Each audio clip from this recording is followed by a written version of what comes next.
Rain kept time on the marble, a thin percussion that ignored umbrellas and condolences. The memorial garden smelled of wet roses and brass polish. Water crawled over the carved name like a slow insect. Elena Beckett. The letters looked too deep, as if the stonecutter hadn't trusted grief to last. Thomas stood the way people stand at graves and hearing, still, contained. His tie drank rain and darkened by shades. An aide reached for his elbow, voice pitched for sympathy and exit. "Your wife is still alive." It came from behind him, a small, flat blade of a voice. He turned, and the world lagged half a second, the way it does when a glass slips from your hand and you haven't heard it break yet. A girl stood just beyond the polite circle of mourners. 10, maybe. Brown skin slick with rain, oversized gray hoodie pasted to her frame, frayed sneakers showing bare ankles. She didn't blink. "What did you say?" Thomas asked. "She came out of the water," the girl said, bleeding. Scared, they dragged her into a van. Someone snorted and swallowed it. The priest studied his soaked program like it might grow answers. The aide leaned in closer, whispering, "Sir, let's—" Thomas lifted his hand without taking his eyes off the girl. The hand was steady. "My wife drowned," he said. "The Coast Guard searched 3 weeks. There were no survivors." "She survived," the girl said. No wobble, no performative sadness. "I remember her." "How?"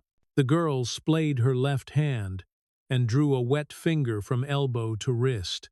"Scar," she said. "Here," and short white hair, like she cut it to make a point. She kept saying your name like it hurt to say it. The scar lived in Thomas's hands, the way certain tunes live in a church, college greenhouse, protest, glass in green ferns. Elena laughing until she wasn't, and the hair after chemo she'd worn it close like a dare, and made everyone else get used to it. "That's not public," he said, metal licking his tongue. The girl nodded once, like they'd just finished step 2 of a job. "A man told them what to do," she added. "White guy, tall, gray beard, long coat." His left arm was fake. It clicked when he moved. The click landed in his mind like a hinge finding its seat. A conference room with a view of cranes and water. A brochure describing myoelectric grips and haptic response. A sales rep tapping a demo arm that answered in neat little ticks. The project had died on paper. Paper lies. Range sharpened. Needle fine. A gull skate screamed low over the hedge and didn't apologize. Thomas felt the garden lean away. The herd edging for dry cars and familiar narratives. "She wore a necklace," the girl said, "almost to the rain. Gold heart. 2 letters. E and B." Thomas did not move. The pendant had been 10 years. A jeweler with a magnifying loupe and good hand. Elena laughing, because he'd pretended to choose between fonts like it mattered. She never took it off on the boat. "Where did you see this?" he asked. "Pier 14. The girl said. "Behind the old cannery, there's a fence with a hole. I hide there sometimes." Hide. The words snagged and hummed. He studied her face, the composure at odds with her size, the jaw that set when people got ready to be ignored, not a kid angling for cash, not a dare, a witness nobody had invited. "Your name?" he said. "Maya. No last name. Not one that helps," she said. It wasn't defiance. It was filing. "Why tell me now?" "Maya. I told a cop," she said. He laughed. Said, "Stop telling stories." She glanced at the stone, at the flowers wilting under their own water. "Then I saw your picture at the library. Said you'd be here. I figured you still care." The aide tried again. Softer. "Mr. Beckett, you're soaked." Maya slid a hand into her hoodie pocket. The garden breathed in. Thomas's shoulders tensed without moving. She pulled out a small square of blue cloth, the color gone dingy, lace edge frayed. salt stiff. One word in gold thread had outlived the weather. Alina. Thomas stepped forward once, then again. Rain knitted between them. Where did you get this? Behind the cannery, she said, under the light. She dropped it when she fought. They shoved her in the van. The man with the arms said, move her before anyone sees. He took the cloth, and it was warm from her pocket. Warmer than rain should let it be. Water ticked off the lace and spattered the toe of his shoe. He closed his hand around it, and something in his chest moved like a boat untied from a cleat. You're serious, he said, and found his voice smaller than he wanted. Dead serious. No smile at her own line. Get the car, Thomas said, turning his head just enough for the aide to catch it. Sir, now. The black sedan slid up. Tired treads, chewing wet gravel. The rear door opened, releasing a wash of heater, air, and leather that had absorbed other nights. Thomas stood aside. Come with me, he told Maya. She looked at the car, at him, at the mourners, pretending not to stare. A small test, not of him, of exits.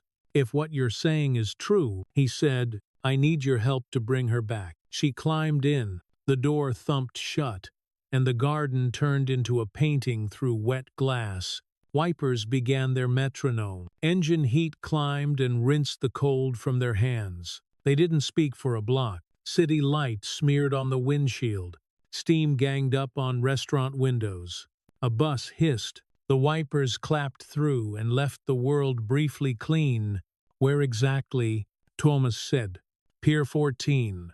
Maya said. Old cannery. Hole in the fence tied with orange rope. It'll snag your coat if you don't duck. And the arm? Left, she said. White. Like plastic that never learned skin. Click when he bends. Click when he turns. Like a toy that forgot it's a toy. Thomas leaned back into the headrest and listened to the old dock in his head. Ropes clanking. Diesel patience. Gulls cutting jokes over death. Somewhere in that noise, a click had been speaking to him a year ago, and he'd called it weather. A dark van with no plates slid through the intersection ahead on a late yellow. The driver didn't look left. The sedan braked a hair too hard, and the seatbelt bit his shoulder. Maya watched the van go. They like those, she said. Voice even. Noted. He thumbed his phone awake. Names he'd promised not to call sat in a neat column. The one he needed had never been deleted. He tapped. Re. A voice said on the second ring, sleepy gravel. Or whiskey. Or both. It's me. You told me we were done. We were. Thomas said. The light turned green and they didn't move for a beat, letting a siren wash past on the cross street. Until 5 minutes ago. I need eyes on Pier 14. Cannery. 5-block radius. Watch for containment behavior. Unmarked funds. Anyone with a prosthetic they don't try to hide. A pause that wasn't static. What did you step in? Something I buried. Thomas said. It crawled out on its own. Copy. Ree said. We won't engage. Good. He hung up. He looked at Maya. She had her breath fogging a circle on the glass and wiping it clean with the heel of her palm, as if visibility were a duty. You have somewhere to go tonight, he asked. Sometimes. She didn't look at him. Stay at my house. For now, he saw her flinch toward no, not charity, witness protection until I understand this. You bring me details. I keep you safe. She glanced at the handkerchief curled in his fist. You don't even know me. I know enough, he said. You brought me doubt. A corner of her mouth twitched toward humor. Is doubt expensive? In this house, he said, lawyers might argue. The gate recognized the sedan and opened on the long drive, lights spilling across wet stone like spilled champagne. The ocean exhaled below the cliff. You could hear it when the wind laid down between gusts. The housekeeper had the door open before the car stopped, a rectangle of warm light and lemon oil and a piano playing for no one. "She's with me," Thomas said. "Something warm. And food?" "Yes, Mr. Beckett." The housekeeper's eyes did one quick, kind inventory of Maya, a professional assessment, not a stare, and then vanished. The den fire ticked as it took another piece of wood. Maya perched on the edge of the leather chair like it might decide otherwise.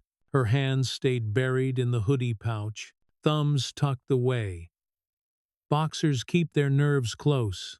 A tray arrived. Grilled cheese cut on the diagonal, tomato soup steaming in a white bowl, apple slices fanned like a card trick. Maya waited one beat, as if a second permission might arrive, then ate with the careful speed of someone who remembered hunger better than birthdays. Thomas stood by the window, with the blue cloth drying on his palm. The storm had hiked north, but the glass still caught rain running in seams. He let his shoulders lower a half-inch. The house hummed refrigerator far away. Ducks whispering, the soft chew of fire. "Why wait a year?" he asked. "I didn't know you," she said. I knew her face. If I told the wrong person, they'd make it small. He nodded. He knew how to make things small. He'd done it for shareholders and enemies and guilt. His phone vibrated once. A text. Movement at cannery. To unmarked funds. One tall male. Left prosthetic. No contact. Watching.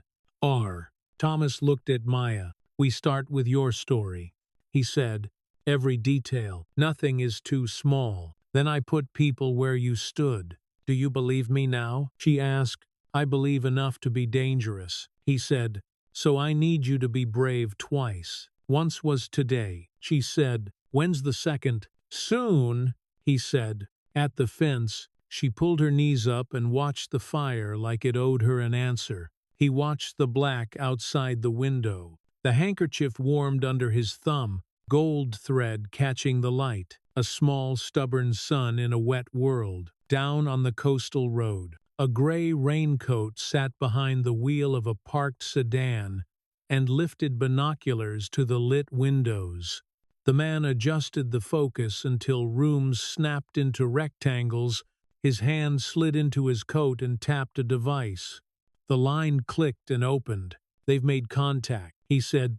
"Proceed to step 2. Dawn came like a bruise that refused to fade. The cliff wind combed the lawn into dark waves.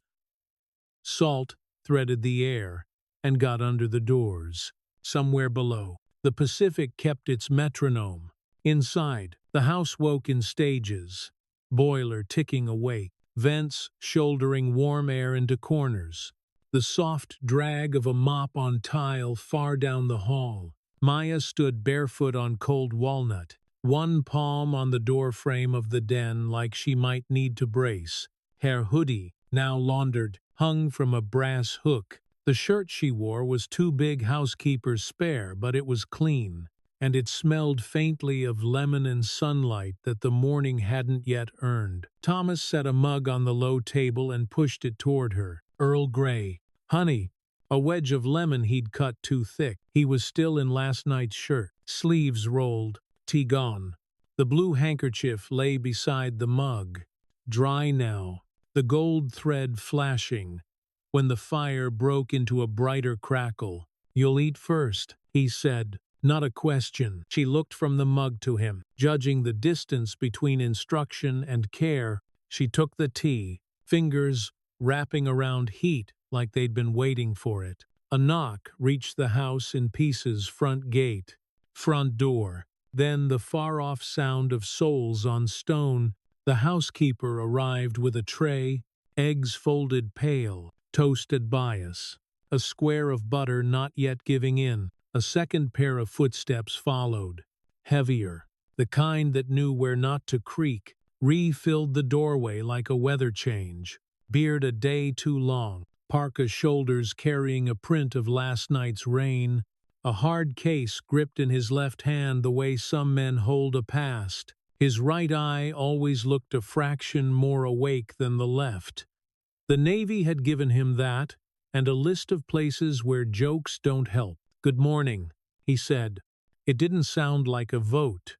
Maya's eyes flicked to his hand, then to the case. She tucked one foot under the other leg, ready to move that wasn't moving yet. Thomas gestured him in. "What do we have?" Ree set the case on the table and flipped the latches. A hum from the fire filled the space between clicks. He lifted out 3 small black rectangles, micro cameras with adhesive backs, then a compact drone, the color of stormwater, then a tablet sealed in a rubberized frame. "Perimeter cameras live," he said. "I've got 2 units on Pier 14. Unmarked vans in the area after midnight. No one went in. 3 cigarette burns on the pavement near the East Lamp Fresh. Smudged heel. Tall guy with a left prosthetic seen cutting across the lot at 0430. He doesn't hide it." The word clicked against the room's quiet. "Good," Thomas said. He didn't sit. He moved to the wall where a map had been hung in an antique frame. It wasn't decoration today. Harbor grid in pale blue. Channel numbers in small print. Distance circles radiating from the breakwater, like ripples trapped in paper. He uncapped a grease pencil and drew a small red circle around Pier 14. Then another by a scab of coastline.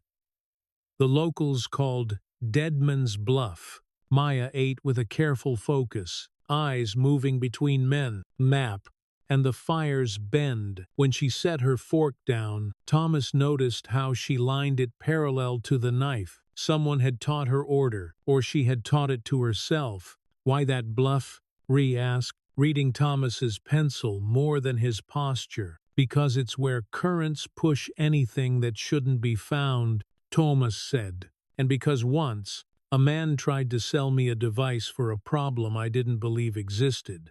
He opened a drawer and pulled out a folder he'd told himself he'd thrown away. The paper rasped as he laid out glossy 1 sheets, a logo he remembered for its emptiness. Photos of a white forearm lit like a product more than a limb. Terms: myoelectric, quick disconnect, modular wrist. They said the clicking would be optional. He added, "It never is." Ree glanced once, then left the pages alone. "As if names grow teeth when you look too long." "What about official help?" he asked. Official help laughed at a child, Thomas said. He didn't raise his voice. He flattened the folder with his palm. "We'll make them late to their own case." The housekeeper returned with a bundle, a charcoal hoodie, black jeans, sneakers that actually had soles. She set it on the edge of the couch near Maya and nodded toward the hallway. "Shower's warm," she said. "Towels in the cabinet. The door has a sticky hinge. Lift and then pull."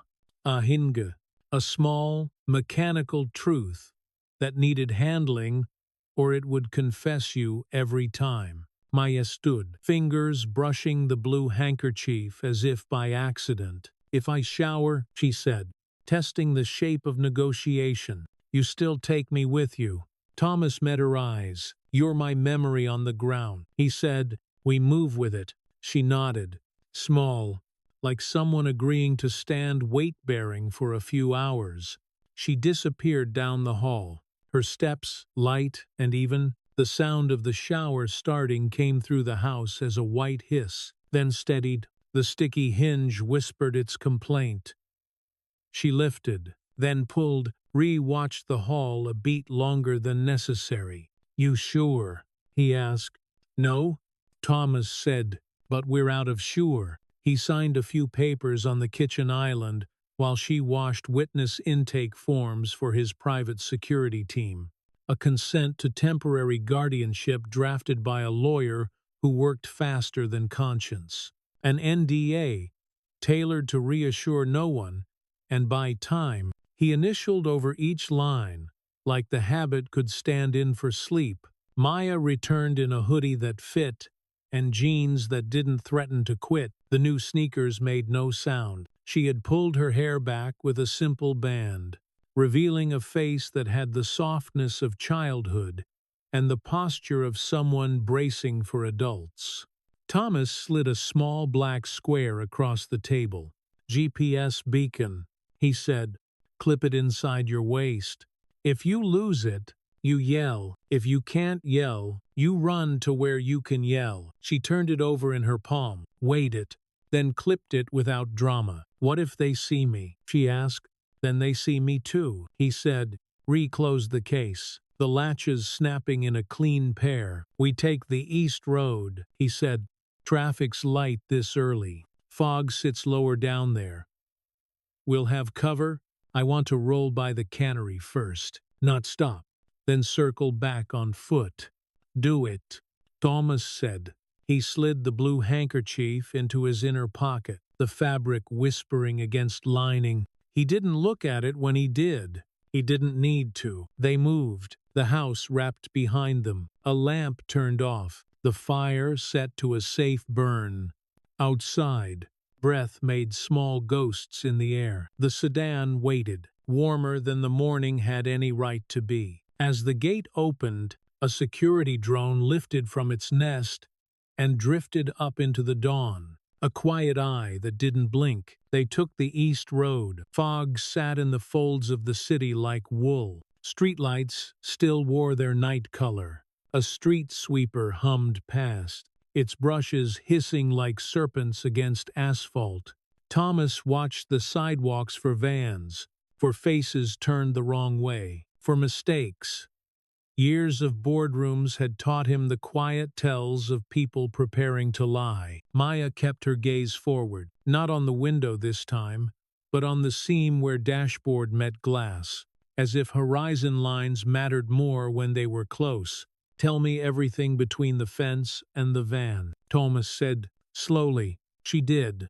The way the light above the cannery door stuttered once every 6 seconds, like it had bad lungs. The wet plastic sound when the van's side door slid open. The smell of bleach knifing out of the building before the rain diluted it. The way the man with the arm didn't look at her like she was a person but like she was a noise to be catalogued and disregarded. "He saw you," Thomas said. "Everyone sees kids," she said. "They just don't look." They turned onto the frontage road that matched the harbor like a seam.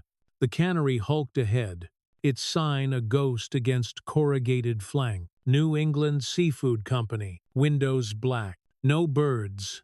In a city like this, no birds around meat meant something. Reese slowed. "Do not look like you're looking," he said, which is something only people who've looked too much know how to say. Maya put her chin on her fist, like she was bored of passing warehouses. "Left side door under the light," she murmured. "Fence holes behind that dumpster with the stupid sticker that says, 'Jesus is my co-pilot.'" And of two. Thomas allowed one breath out through his nose, humor uninvited and useful. "He drives stick. Probably rides shotgun," she said. Rolled past without brake lights flaring. A figure stubbed a cigarette near the far corner and pretended to be the kind of bored you can't fake. The left arm hung a shade too still. The car climbed the next block and took a right, then another, then a loop that brought them to a side street where the cannery was a shadow at the end of a long perspective. Killed the engine. The clock on the dash clicked from 11 to 6. "That's like a final vote. We walk from here," he said. 2 blocks. Then the rail spur. Cameras. At shoulder height on the east wall. "We'll find the blind spot and live there." Thomas checked his phone. No new texts. No calls he wanted. He slid it to silent. He reached for the glove compartment and took out a small evidence kit, the kind his team kept too many of. Nitrile gloves, paper envelopes that don't breed moisture, tamper seals, a Sharpie that writes even when cold. Chain of custody starts before you find anything. Evidence dies when you get lazy. He turned in his seat to face Maya. "Last chance to change your mind," he said. She pushed her sleeves down to her wrists and tucked the cuffs into her palms. "I already did the hard part," she said.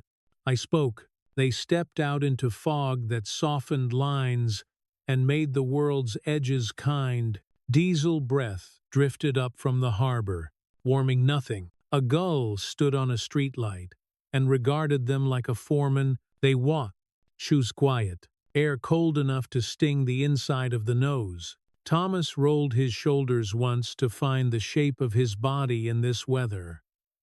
The shoulder where a seat belt had bit him still hummed. Ree walked slightly ahead, hands empty and ready. Maya stayed between them, her stride even, her head up. She didn't look like a decoy. She looked like a partner who happened to be small. At the end of the block, a stop sign wore stickers the city would never collect. Ree raised a hand at waist level and paused them in the shadow of a delivery truck that hadn't delivered in years. The cannery breathed. Or maybe the harbor did. Behind the east wall, something electrical thunked and settled. Maya tipped her chin toward the dumpster. "Orange rope," she whispered. Thomas followed the line of rust to the fence. There it was, a loop of nylon threaded through chain link, bright as a wound. He could smell bleach. Even now, even here. "Wait," Ree said, and his voice wasn't a word so much as a weight set gently on a brake. A click cut the fog. Not the ocean, not a bird. A hinga, somewhere you shouldn't hear one yet.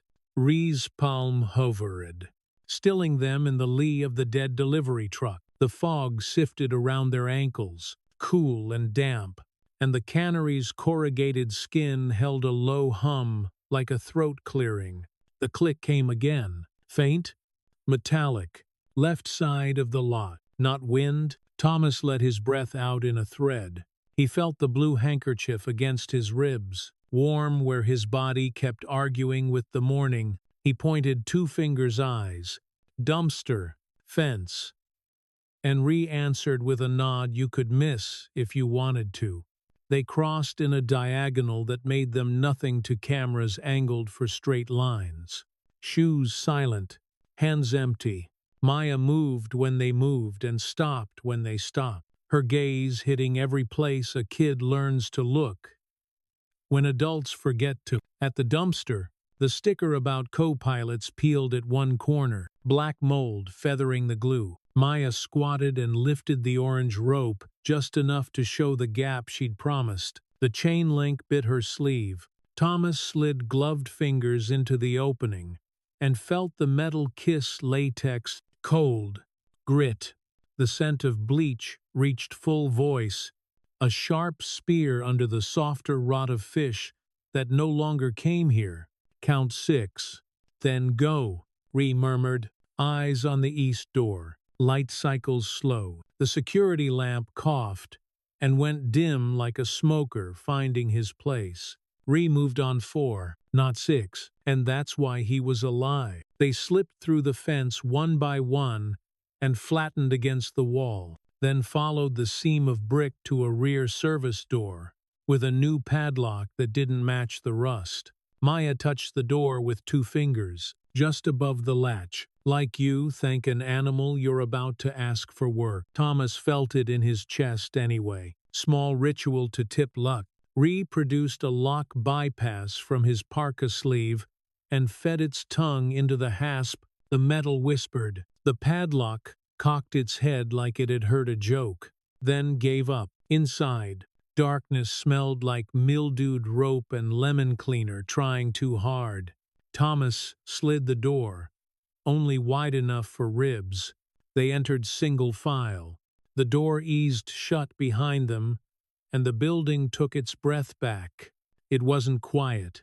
Buildings this old never were. Pipes ticked somewhere an hour behind. A compressor kicked on to service a unit that no longer held cold. Water plinked into a steel tub 3 rooms over. Each sound had an owner in a place that had forgotten its workers' names. Ree lifted his chin toward the right-hand corridor. "This way." Thomas pulled the evidence kit from his jacket and passed Maya a pair of gloves, sized for someone with smaller bones. She snapped them on without looking away from the hall, latex squeaking at the base of each finger. He handed her a small penlight. Only when we need it. They stepped down a corridor lined with doors that had been repainted too many times. The paint had filled the grain and erased the history of knocks. Ree's hand skimmed at hip level, hovering near where a weapon would be if a day had asked for it. Thomas counted doorways under his breath, felt angles, remembered maps that had never included the human part. At the third turn, the smell chopped from ambient rot to hospital. It wasn't fresh, but bleach doesn't apologize when it sets into porous things. Maya's nose wrinkled, a tell she didn't try to hide. Thomas felt the backs of his teeth ache in sympathy. "Here," Ree said. A padlock hung from a new hasp on a door that had not earned care in years. The metal looked smug even in the dark. Ree made it humble in 15 seconds. The lock clicked into his palm and his mouth didn't move. He opened the door with a chunk of cloth between his fingers to avoid prints. The penlight painted the room in thin strokes. Cut, metal, a tray table with wheels that didn't spin true, a drain that someone had once scrubbed and then stopped, a chair with straps, a wall with scratches. Maya didn't enter. She stood in the doorway and looked like she might never blink again. Thomas stepped inside because someone had to. The floor was concrete, cold through shoe rubber. He lifted the light to the scratch marks and felt his stomach translate shaky, but legible. E and B. Not big, not dramatic. The size you write when you want it to survive the scrub brush. He took out the camera from the evidence kit, woke it, time-stamped the frame, and shot wide, then tight, then oblique to catch texture. He spoke the date and exact time and address low, an old habit from a man who had sat through too many depositions and watched valid things die because someone didn't say a line. "Chain of custody starts now," he said. Ree grunted acknowledgement. He ran the penlight under the cot. The beam found an empty syringe cap, gray dust. One strand of hair caught around the cot's wheel. Maya inhaled, a paper-small sound. "Envelope," Thomas said, and Ree passed him one. "Paper, not plastic, because moisture breeds lies." He knelt, slid the cap into the envelope with a folded index card as a scoop, wrote location and time and the initials he hadn't used in a while. He sealed the flap with a tamper tag that bloomed red when pressed. Maya pointed, hand steady. "There," she whispered. Something dark lay at the edge of the tray table, caught between the cold metal and the wall. A narrow strip of fabric, navy turned almost black, one edge embroidered in a thread that had been silver once. Thomas didn't trust his hands for a second. He put the camera between his knees and breathed until his fingers didn't try to shake. He photographed it in place, then used the card to lift it, the edges sticking to metal like bad tape, and slid it into an envelope. He didn't look at it more than he needed to. He had seen it as a Christmas gift on a sunny morning, when she joked he wanted her to look like a spy. He had seen it in a boat locker, under a bare bulb. He saw it now, and it was a wound. Ree moved to the drain.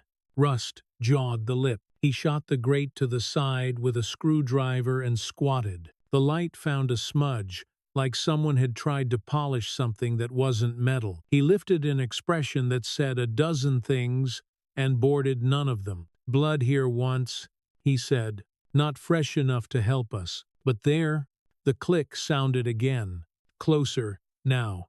Behind the left wall, a little hinge, a prosthetic flex, or a door someone had promised wouldn't stick. Ree closed the grate and straightened. "We're not alone," he said, voice that wasn't panic, wasn't drama, it was logistics.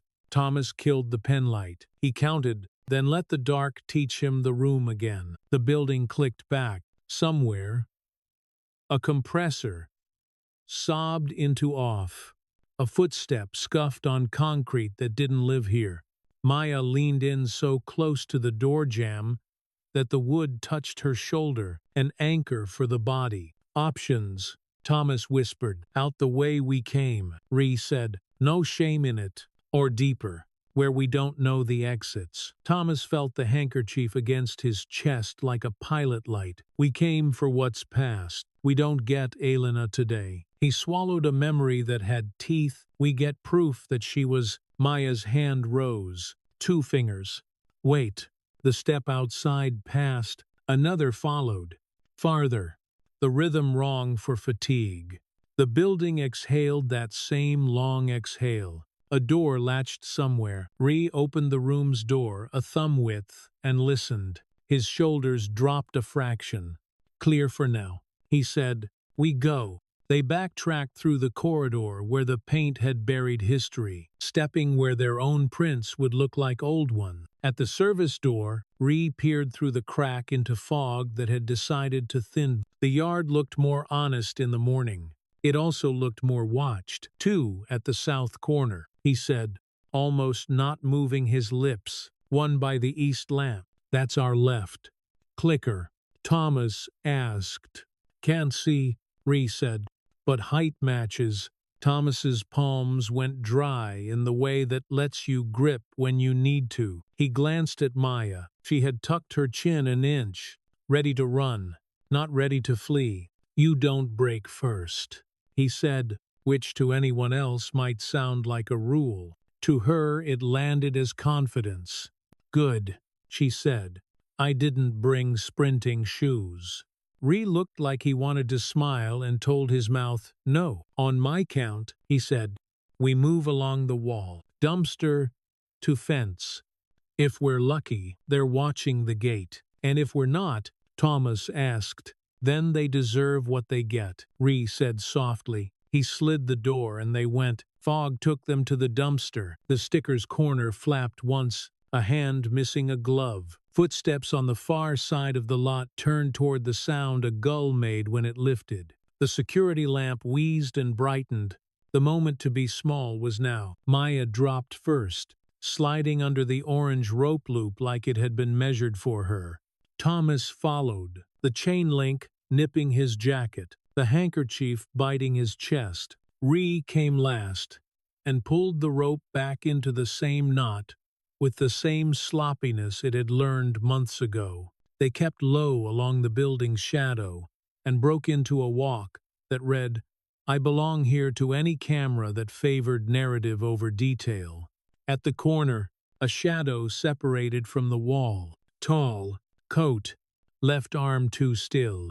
The face was a barber's dream of respectable. The eyes were a man's who had made peace with not seeing people. He looked through Thomas the way you look through glass to decide if it needs cleaning. Ree changed nothing about his posture. Morning, he said.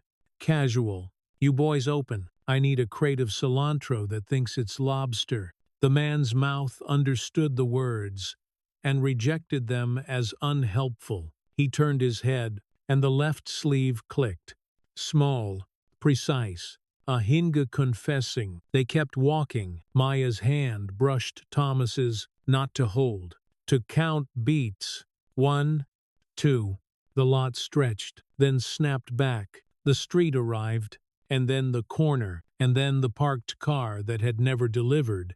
They didn't run, but their bodies did the math. In the sedan, doors thumped shut like a ritual that had backed them out of worse. Ree started the engine without drama. The tire chirped once on wet paint and then found grip. No one followed, not yet. Thomas sat back and let his head touch the rest. His pulse wrote a paragraph. He opened his hand and looked at the 2 sealed envelopes in his palm. Evidence in paper skins, weightless and heavy. Maya watched them as if they were small animals that needed quiet. She wrote her initials, she said, finally letting a tremor ride the words. She wanted someone to find her. She knew someone would. Thomas said. Outside, the cannery shrank and the fog thinned, and the city remembered how to pretend. At a light, a school bus sighed open, and a line of kids climbed in, backpacks bumping. voices swimming. Maya watched them without a word. Back at the house, the ocean lay down a little, tired of hearing itself. Thomas set the envelopes on the kitchen island with the care of a man putting his hands on a Bible. He signed the chain of custody log slid across. His name suddenly ink again instead of a rumor. The handkerchief in his pocket warmed as if it had blood. Next, Ree said, Harbor Patrol. Thomas answered, a friend with a chart and a memory. Then the lawyer. Then we make it too late to say we imagined it. Maya stood at the window and touched the glass lightly, leaving no print because the glove still thought it had worked. The sea pushed and pulled. In the reflection, the house made a room in a room. You hear it? She asked. Thomas listened. Wind under eaves. Refrigerator far off. The drone coming home and nesting. The ocean doing what it does until someone makes it stop for a breath. Ah, Hinga, she said. Somewhere. Still clicking, he nodded. He didn't know if it came from the memory or the house or the man at the cannery. He knew only that it had been placed in their day on purpose. It would keep swinging until someone changed the door. The marina smelled like outboard exhaust and old rope. Gulls worked the pilings like pickpockets. Halyards chimed a thin, nervous music against aluminum masts. The morning had burned off the fog everywhere except the channel mouth, where it still lay like a kept secret. Ray waited by a 30-year-old Bertram, with a deck scarred by fish knives and good decisions. Denim jacket, cigar tucked in the corner of his mouth. Eyes that had learned to squint at lies and glare at weather. His name had once been Raymond Costas on a harbor patrol badge. Now it was just Ray on a coffee cup with a chip in the rim. Beckett, he said, and the cigar made the greeting sound like a verdict. Ray. Thomas offered a hand. The older man took it, grip dry, wrist strong. Maya hovered half a step behind, hoodie up despite the sun, gaze flicking boat to the water's slow bruise. You bring a kid to a dock to talk about grown-up trouble, Ray asked. Not unkind, not kind either. She's a witness, Thomas said. She saw what didn't make paper. That's most of it, Ray said, and spat a shred of tobacco into a bucket that used to hold chum. Come aboard. The Bertram rocked under their weight, a gentle descent. The cabin held the smell of diesel and tired vinyl. A VHF crackled empty back of throat, static on channel 16, a sound you could fall asleep to or take to court. Above the chart table, sunlight scalloped through salt-streaked windows and found every scratch a story. Ray set a laminated NOAA chart down and flattened it with thick fingers. He traced the coast with a knuckle, found the cannery with a tap, then dragged a pencil to a shallow shelf off Deadman's Bluff. There, he said. Night of the storm. We got a DSC ping out here. Digital selective calling. Unregistered. No MMSI. No voice follow-up on 16. We logged it and put 2 boats on a line straight out from Pier 14 to here. Never got a visual. Weather made fools of us. What time? Thomas asked. 01:23. Ray said. 26 seconds. I remember because the new guy fat-fingered the first entry and I made him rewrite it. He'll remember. 2. Report number. Thomas asked. Harbor Incident Log H11347. Ray said. At least it was until it wasn't. Maya leaned in, eyes on the little pencil circle like it might rotate and open. What do you mean? Ray opened a drawer, pulled out a dog-eared clipboard with carbon copy forms that had seen more rain than meetings. He flipped to the night in question, a rectangle of white where a report should have been grayed with pencil ghosts and eraser rage. 2 days after the storm, we got a call from a 202 area code. He said, woman with a friendly voice and a dead heart, said she was with Homeland, called it a drill, told us to delete the record, said she'd send a memo. Memo never came. Record did what it was told. Thomas felt the hinge click in his chest. It had the same sound as the padlock at the cannery. Little.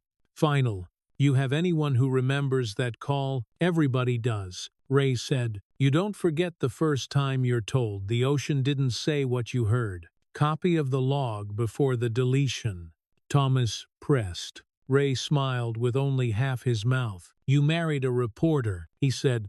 You think I don't own a scanner and a copier? I scanned the night's run at 03:40 when the desk got quiet. Time-stamped. It's ugly, but it's alive. He reached under the chart table and came up with a manila envelope sealed with blue tape. He set it on the table like a sacrament. Chain of custody. He added, from me to you, sign here, print there. The pen's a liar, but the ink stays. Thomas put on nitrile gloves. Because not caring now got you killed in a hearing later. He signed the transfer, printing his name block letters, so a clerk 2 years from now wouldn't squint. He slid the envelope into his evidence bag, dated the seal, pressed it with a flat palm until the fibers took a crease. Maya watched, chin propped on knuckles, and said in a small voice, "What's DSC?" Distress button. Ray answered without looking up. On the radio, you hit it when words won't get there fast enough. Someone hit it, she said. Yeah, Ray said. Somebody told the ocean the truth. At 01:23, the VHF coughed to life. Harbor Patrol to all units. Report of debris near marker 9. Use caution. Ray turned the volume down. You're going after it, he said to Thomas. Not a question. We're going after her, Thomas said. Ray drew a little X on the chart where he'd circled. Don't pretend the boat wants you to live, he said. Make it prove it. A shadow filled the cabin entrance. Officer Delgado. Harbor blues. Badge dulled by salt. Expression prudence wrapped. Leaned against the frame like he owned gravity. Gray antagonist in a uniform that had learned to be tidy under pressure. You're not supposed to be here, Mr.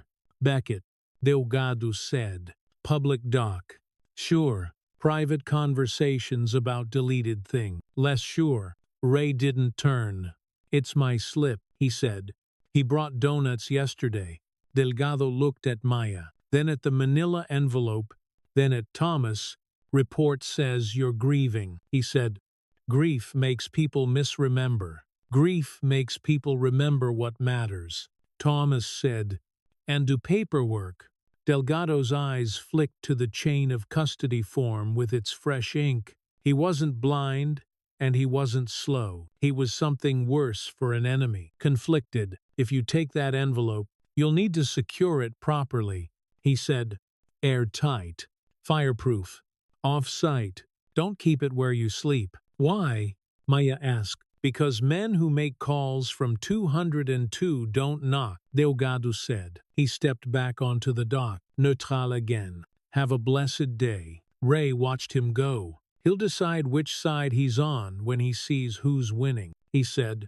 You've got a few hours before the phone tree finishes its coffee. Thomas slid the chart into a tube and capped it. I need a favor, he said. Traffic cam footage covering the cannery lot. Private security feeds near there. Anything that sees more than it's paid to. You brought me trouble, Ray said. Good news.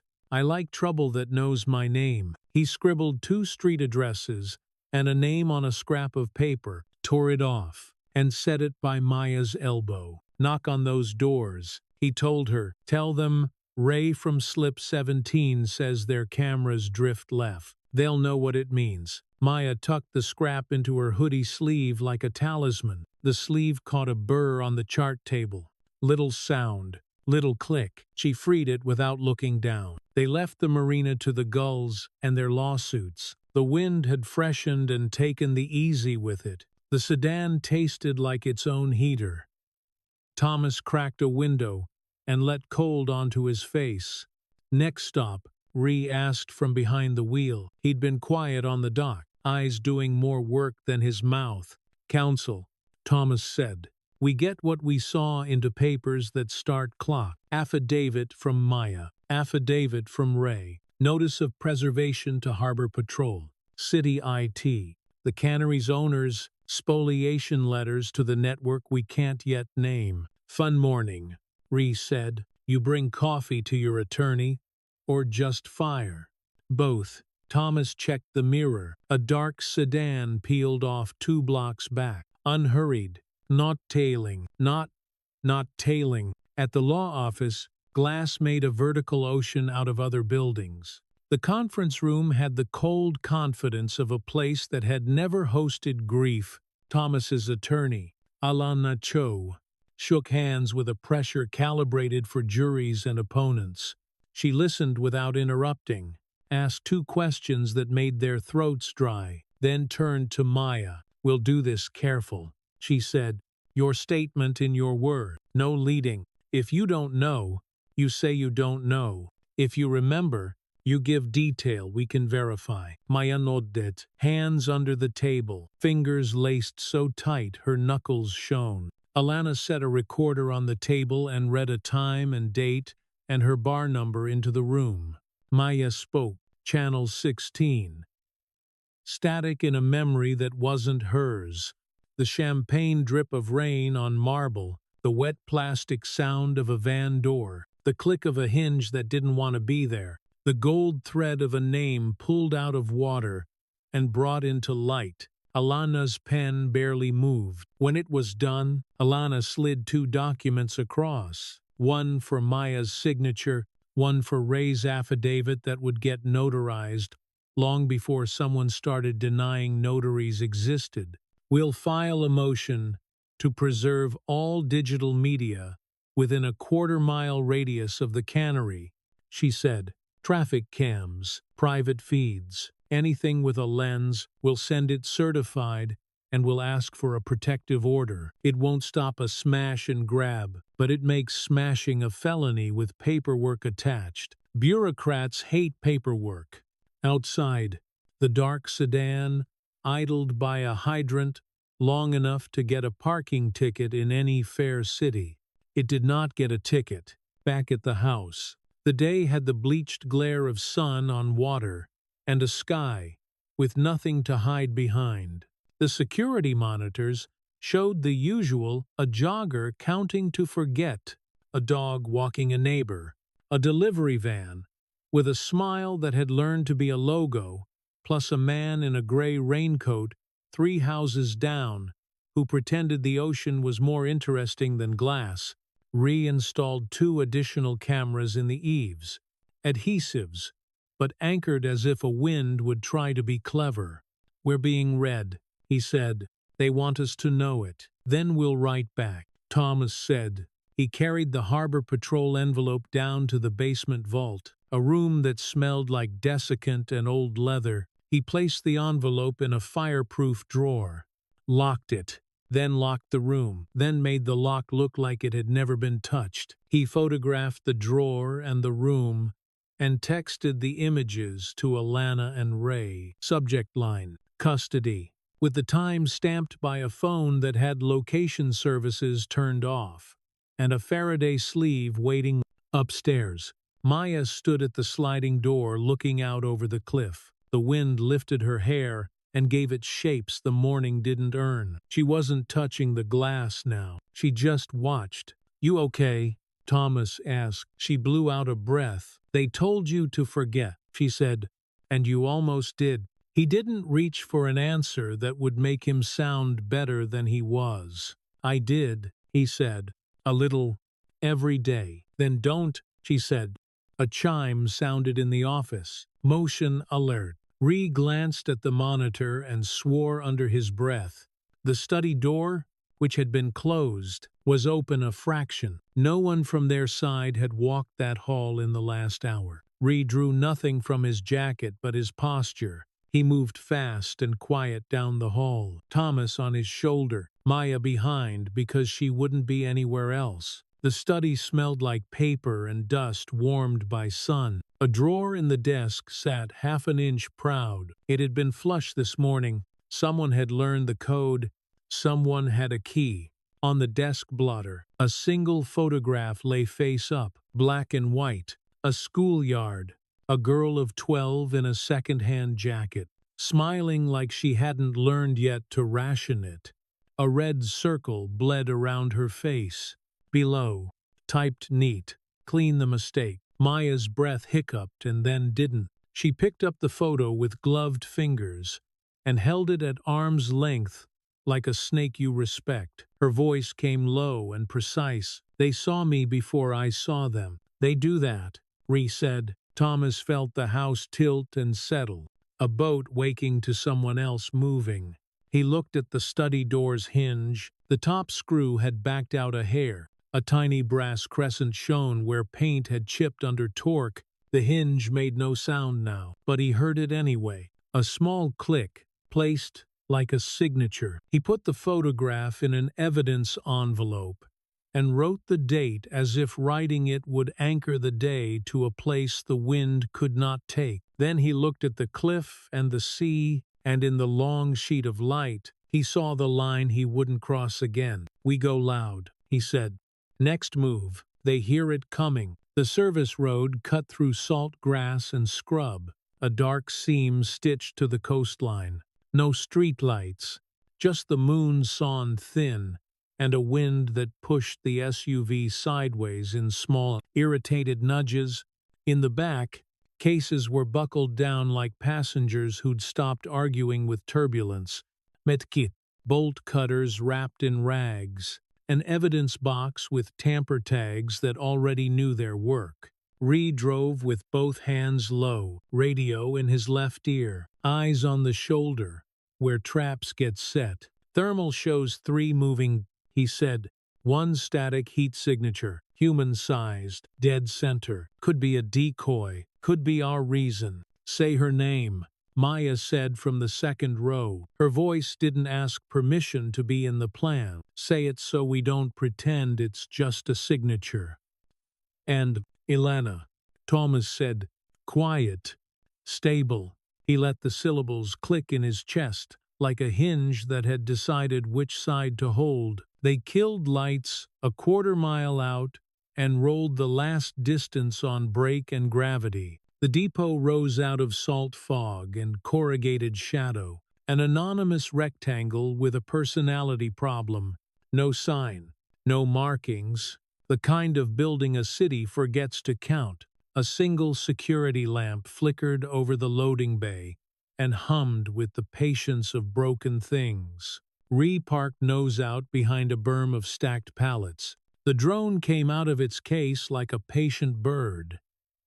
Its rotors ticked once, twice, then lifted into a whisper that would get lost in any story told later. The tablet glowed a gray-blue map of heat, 3 figures pacing a lazy triangle, one brighter body in the center that didn't move. "Stationary could be restrained," Ree said, "or sleeping, or bait." "I'll take bait over silence," Thomas said. He slid his phone into a Faraday sleeve and taped it shut. "We keep comms short and on timer. No heroics. We go in, verify, extract evidence.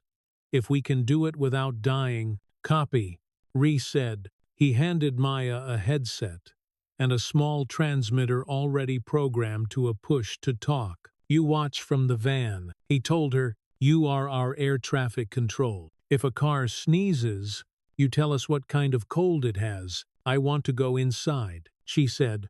"That's why you're out here," Ree said. "Everyone inside wants things." She didn't argue. She taped her sleeves at the wrists so they wouldn't catch on panic, then pulled the feed into a grid. The screen showed 3 gray ghosts and 1 gray sun. The hum from the security lamp rose and fell like a stuck breath. They moved on foot, low and squared to the wall, counting their steps under breath, the way divers count to keep from swallowing the ocean. Ree reached the vent first. Thin slats in an old frame, paint bubbled into eczema. He levered it open with a flat bar he'd wrapped in gaffer tape, the metal giving way with a click that sounded louder than the night deserved.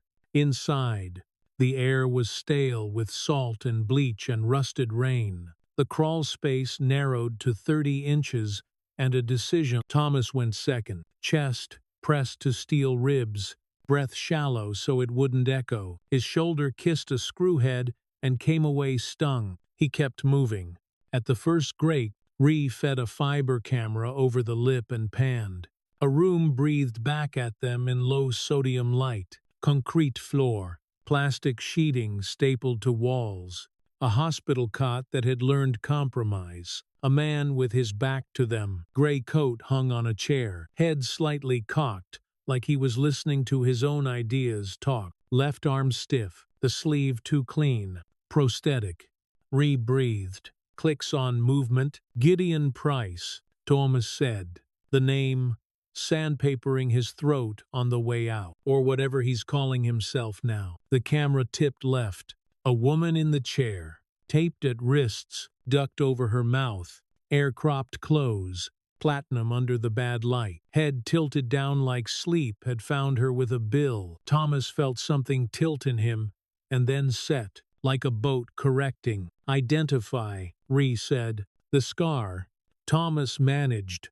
Left forearm, from elbow toward wrist. Price shifted a step, and the sleeve clicked, tiny and sure. He said something to the guard at the door, 2 words, 3 at most. And that man laughed. The way men laugh when they don't want to know names. Maya's voice cracked softly over calm. 2 at the bay door, she said. 3rd just lit a cigarette. Winds cross. You have 4 minutes before the shift gets bored and invents work. Copy, Ree said. He exhaled through his nose and set the world to small. We drop through. Left side. Thomas. You go for her hands. I take door and doorsman. If Price turns, he gets the wall before he gets a choice. No speeches. Understood, Thomas said. They eased the grate and slid into the room like a thought no one wanted. The plastic sheeting moved with them, faint, static, lifting hair on their wrists. The guard's head started to turn. Ree stepped into him and made his lights go out with the clean economy of someone who hates waste. Thomas closed on the chair and took the tape with 2 gloved fingers, pulling slow so skin didn't come with it. The glue released like a sigh that had waited all day. Elena's eyes opened. They were not the eyes of a ghost. They were the eyes of a woman whose body had stayed to take notes. They found Thomas and did the math. Fear, then recognition, then anger lit like a pilot light finding gas. He cut the binds at her wrists. With a hooked blade he could work one-handed. He didn't say her name.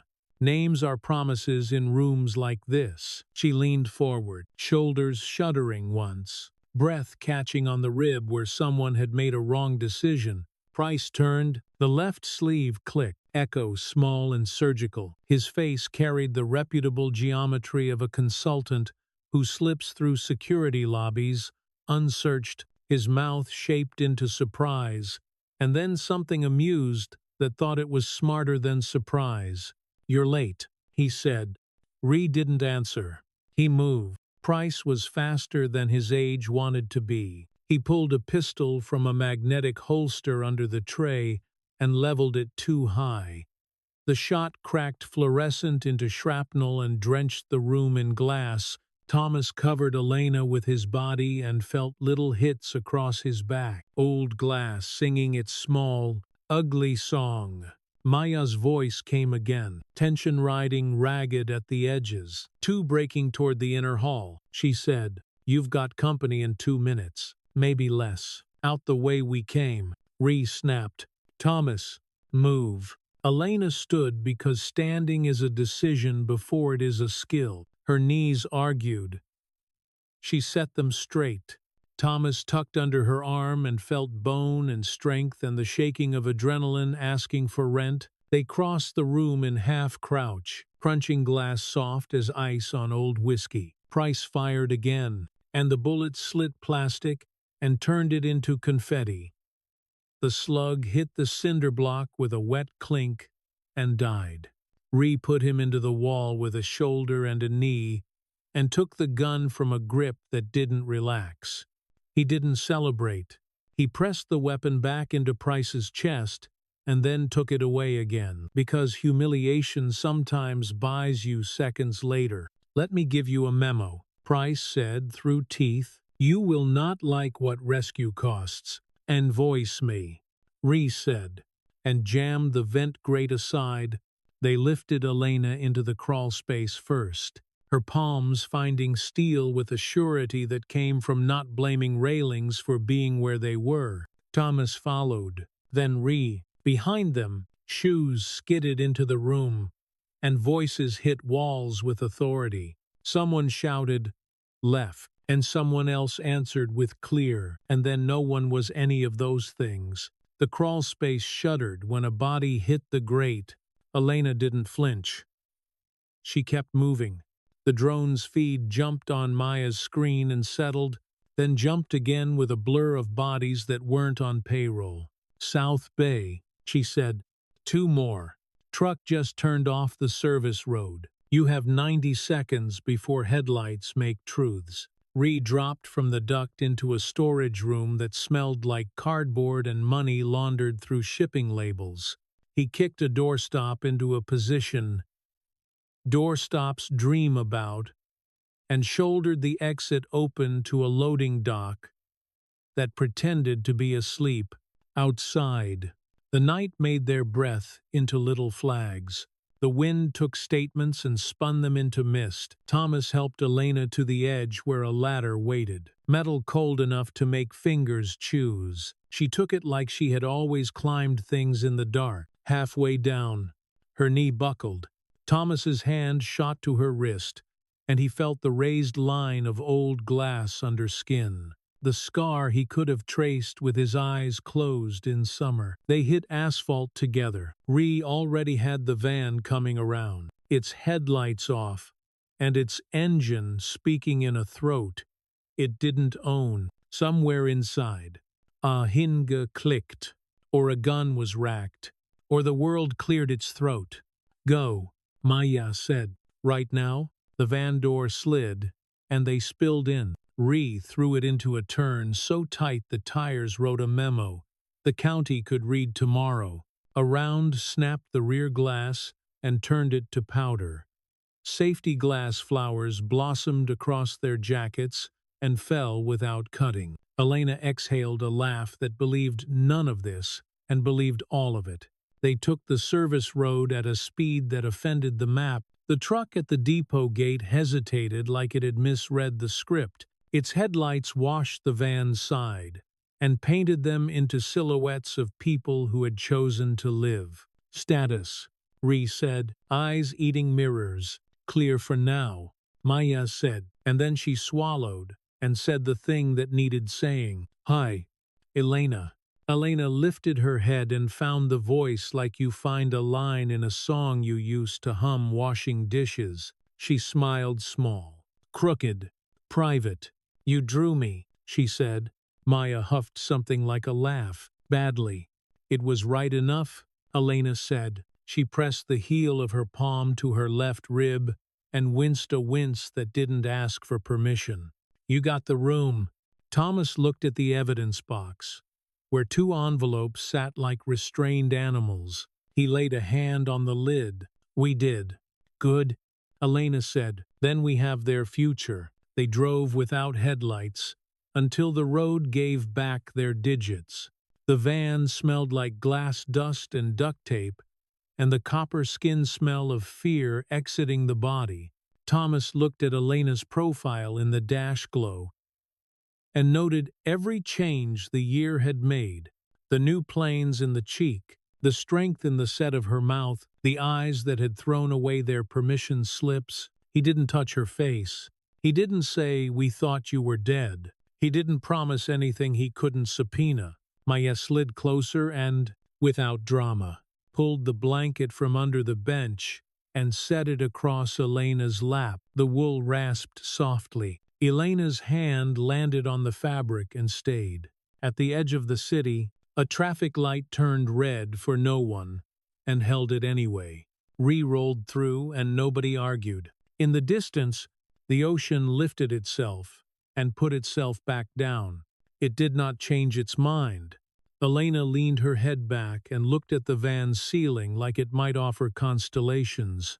Not all of them are gone, she said. Don't let the quiet lie to you. We won't, Thomas said. The hinge in his chest clicked once, then steadied. Outside, the warehouse sank behind them into the land it had borrowed. Ahead, the road opened into a dark that looked for a second like a way out and not a hole. The private wing smelled like iodine and warmed linen. Monitors counted in blue. IV bags tapped glassy rhythms against their poles. Morning pushed through the high windows as a pale sheet, haloing dust that rose and fell on the HVAC's tired breath. Elena slept with her jaw relaxed for the first time. Not peace, borrowed time. A bruise bloomed along her ribs in a deep tide of purple that would turn yellow if given the mercy of days. The nurse agency, discreet, wrists quick, flushed the line and adjusted a flow regulator with the calm of a woman who met storms by cleaning the counters. Stable, she said. Keep the room quiet. Small sips. No speeches. Bad day for speeches, Thomas said. He stood with hands useless at his sides, feeling for a weight that had lived in his chest for a year and now refused to admit it was lighter. The evidence box sat on the credenza, temper tag, unbroken. Hinges in the lid didn't click. He heard one anyway. Maya leaned against the door jamb. The blanket from the van folded into a square, so neat it could have been grief, origami. Her eyes didn't leave Elena's face. Every time the monitor chirped, her shoulders softened a fraction, as if the machine had paid rent. Ree arrived with coffee and a scowl, tablet under his arm, gun nowhere a guest could see. He set the cups on a tray like offerings. All right, he said, while she sleeps we work. He slid the tablet across the table and woke a map with 2 fingers. The image bloomed, a port at night, containers stacked in Tetris towers. A corner of one box bore a triangle, black over white, the paint scabbed by salt. The frame time-stamp pulsed. The camera angle screamed private security. Too low, too practical, too ugly for publicity. That symbol, Ree said, shows up in 3 countries the last 6 months. Customs forms keep misplacing containers with it. Zama Freight Forwarder. Different shell companies with the same phone tree. Name, Thomas asked. Ashmont Holdings, Ree said. Delaware Registry, Luxembourg Bank. Panama addresses that burn down every hurricane season. The money goes out as disaster relief and comes back as consulting fees. Gideon Price signed for a security contract at one of the depots under an alias that thinks it's clever. Maya moved closer, breath fogging a patch on the glass of the framed photograph above the credenza. The picture showed Elena years ago, hair a bright blade, hand in Thomas's, laughing at something not in the frame. Maya wiped the fog with 2 fingers and looked at what she'd done. Is it a warning or a logo? She asked. Both, Ree said. Elena stirred. Her eyes opened to the private wing's quiet, with the suspicion of a woman who had learned to hate ceilings. She focused, then found Thomas. Her mouth twitched into a smile that forgave neither of them for the gap. Hi, she said. Hi, he said. The syllable caught like a cuff on a chair leg and freed itself. Water. Stuff. Small sip.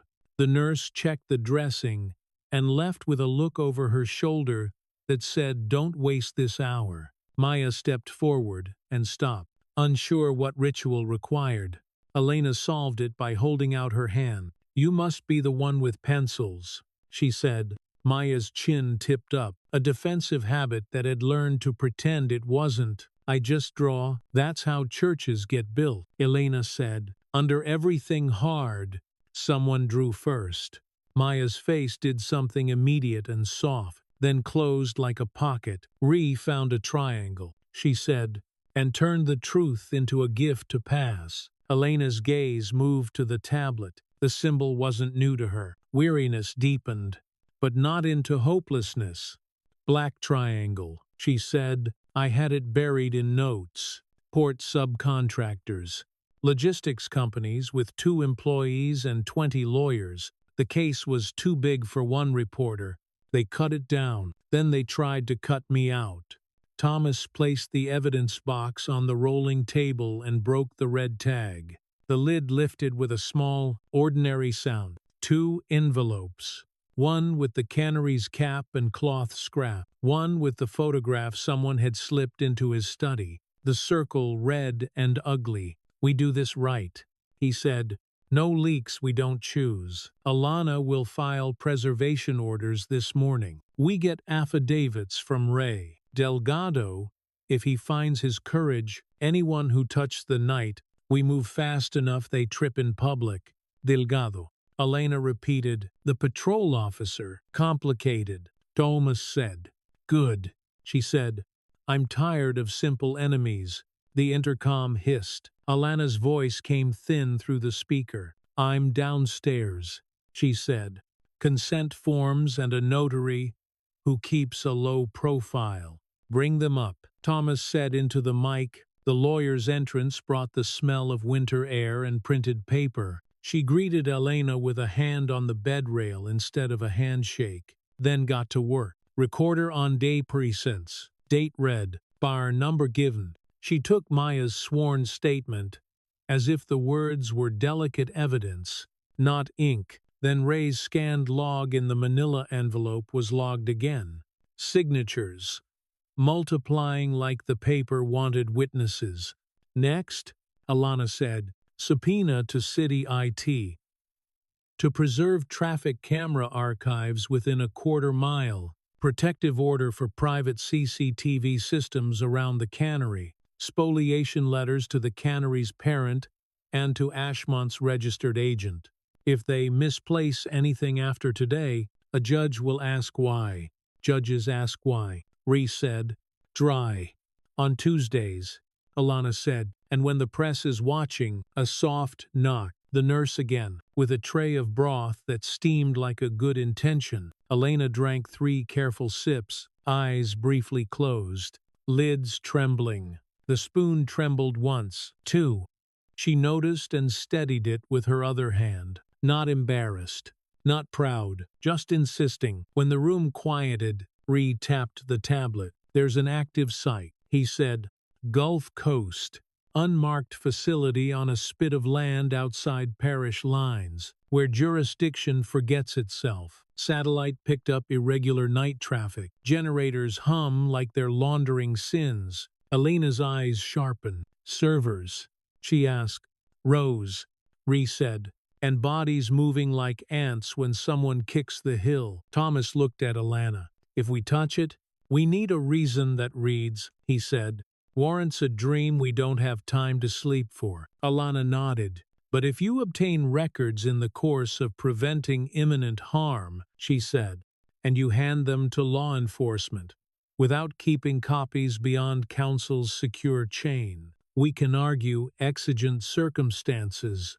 The doctrine is narrow, so are we. She glanced at Maya. You're not going. Maya waited a beat before answering. I don't plan to, she said, which was true in the way someone says they don't plan for the tide. Elena set the cup down. You'll need an exit that isn't a dock, she said. If it's on a spit, the rear marsh will carry sound and hide light. Use it. Can you rest? Thomas said without the question mark. She considered him, considered the ceiling, considered her bruised ribs, and the long corridor her body now had to walk. I can make quiet, she said. That's rest enough. He laced his fingers and unlaced them, a tick he'd learned to scold. The hinge feeling in his chest straightened with something like resolve. We go tonight, he said. We go small and fast and come back heavier. Alana slid a flash drive across the table. Encrypted, she said. Air-gapped laptop in the safe in the study. Do not plug this into anything that smiles. If you get data, We catalog, checksum, and hand to federal hands that still know how to hold things without dropping them. Which hands are those? Ree asked. 3 names, Alana said, and gave them like passwords. Footsteps in the hallway. A shadow paused at the frosted glass, and then passed. No knock, no intrusion. A warning disguised as a courtesy. The building settled with a faint pop in the wall, wood shrinking, nails negotiating. The sound landed like a small click on a hinge that had moved too many times. Security rotates every hour now, Ree said. Drones on the eaves. Cars in the cul-de-sac will look like neighbors until they don't. Delgado texted me 2 words. Watch mailbox. Oh, gray, Maya said. Not unkind, like rain. Elena's fingers found Maya's and squeezed. Note hard. Enough to register skin. If anything goes wrong, she said. You run toward noise, not away. People who hide in quiet get erased. Maya nodded like she already knew and needed permission to keep knowing. They staged in the garage at dusk, tools nested in foam like bones in a clean grave. The air smelled of oil and winter rubber. Ree checked each piece aloud. Cutter, spike cam, fiber scope, micro SDs in tamper bags that would demand signatures before they surrendered. Thomas loaded a sat phone, then set it aside, then loaded it again. Superstition meets protocol. Compromise becomes practice. On the workbench lay Maya's sketch pad. The top page held a profile of Elena from sleep. Lines light, shadows kind. In the margin, a black triangle small enough to miss. She tore the page free and set it on the shelf, as if leaving a note for a house. Thomas watched Elena sleep one last minute before they left. She looked younger without the fight in her forehead, older around the mouth. The monitor wrote her heart across a blue field and refused to apologize for the intimacy. Bring me something true, she murmured without opening her eyes. He touched the blanket's edge. I will. They stepped out into air that held the first edge of night. The ocean sounded assured.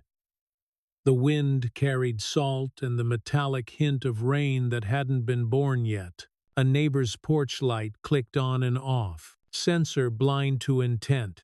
In the street, a sedan idled, and then moved, a casual tail wagging its dog. Ree opened the SUV. The engine turned over like a promise that knew better than to promise. Alana stood in the doorway with her coat collar up, paper folder tucked tight under her arm. If you're not back by dawn, she said, I become the loudest person in this city. Leave them a voicemail they can't delete. Thomas said. He slid behind the wheel. Maya stood by the fender, hands deep in her pockets, chin up, eyes level. She looked like a child and a witness and a warning. Door, she said. He frowned. What? She pointed at the house. The front door's top hinge had backed out another hairline of brass. The smallest smile touched her mouth, dry and fierce. We're coming back to fix it, she said. He nodded, and the hinge in his chest agreed. Then they were moving, the tires whispering over wet asphalt, the tail lights painting brief red ghosts along hedges and stone. The road fell away toward the coast, and the city thinned to a line of sodium dots over black water. In the rear view, the house held its square of light a moment longer, then folded it, and the night took the rest. The Gulf Coast came on as a smear of sodium and swamp, air like wet cloth. Mosquitoes tuning their razors. The facility rose where the map tried not to look, a squat silhouette on a spit of land, lightless, except for a single security cone that made the fog glow like poured milk. Ree cut the engine 2 miles out and let the aluminum skiff drift into reeds. The hull thumped a hidden stump. No one cursed. Thomas slid oars into locks, wrapped with bicycle inner tube, and pulled, silent, breath sinking with the bow's small nod. Mud gas burped sweet and rotten. Maya's voice came in his ear, low and dry. Thermal shows 4 outside, she said. 2, on a walk that looks like a loop, designed by a lazy god. 2 at the generator shed. Inside, I'm seeing a heat bank servers and 3 moving bodies. 1 is stationary near a cage. Could be gear. Could be people. Wind, Ree asked. On shore. Maya said, you smell it yet? Can't smell anything but fear, he said, and let the joke hang just long enough to work as an exhale. The skiff slid under an overhang of dead branches. Spiders strung guy lines from twig to twig like engineers who build hourly. The marsh hissed and clicked and whispered its disinterest. On the dock, a pair of boots shifted weight. Metal knocked metal. They beached in eelgrass. Water cold through boots that promised more. Thomas eased forward, knife in his teeth until his hands required him. The facility wall was cement board and corrugate, the kind of cheap that pretends to be temporary. A vent sat at shin height. Mesh roostbitten, anchored with sheet screws that would rather be elsewhere. Ree peeled back mesh with a multi-tool and a patience earned over years. He fed the fiber camera in. Gray corridor, mop sink, plastic crates with barcodes whose numbers would mean too much later. He slithered through and held the grate for Thomas. Then for Julian, the data man Alana trusted, pale and spare, with eyes that counted without moving. The corridor smelled of bleach and damp wire. Somewhere, a compressor toggled and hummed like a throat clearing. Their boots kissed concrete in abbreviated steps. Ree dropped a spike cam near the corner magnet, finding steel with a soft, satisfied click, and the lens sent a wide angle of the hall to Maya's grid. Left is clear, she said. Right has a guy pretending not to be bored. He's not paid enough to pretend well. They went left. The server room announced itself by temperature, a refrigerated bite, dry and relentless. Doors triple latched, brand new. Ree slipped a loop of wire over the lever and pulled until the latch surrendered with a sound like it had hoped for better employers.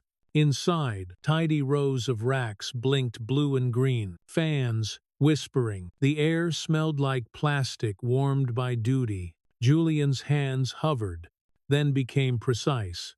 We're not yanking, he said. We pull the heartbeat drive and the audit log, not the whole brain. Otherwise, their redundancy kills our proof. 3 minutes, Ree said. 2. Maya corrected. Your right side boredom just remembered he's alive. He's moving. Julian slid into a crouch and popped a faceplate like he'd done this in basements and arguments. He slotted a right blocker onto a SAS rail, glanced at the indicator LED, nodded. He fished a micro SD and a tamper bag from his chest pocket and tapped in a hash seed from memory. His lips moved, but made no sound. Thomas stood at the door, pistol low, counting breaths and the interval between hum and compressor kick.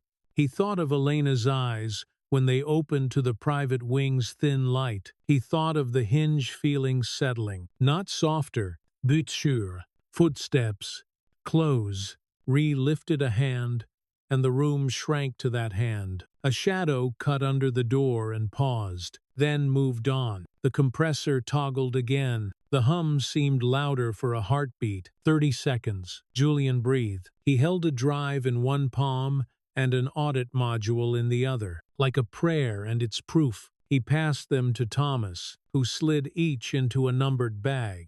Zippered. Signed.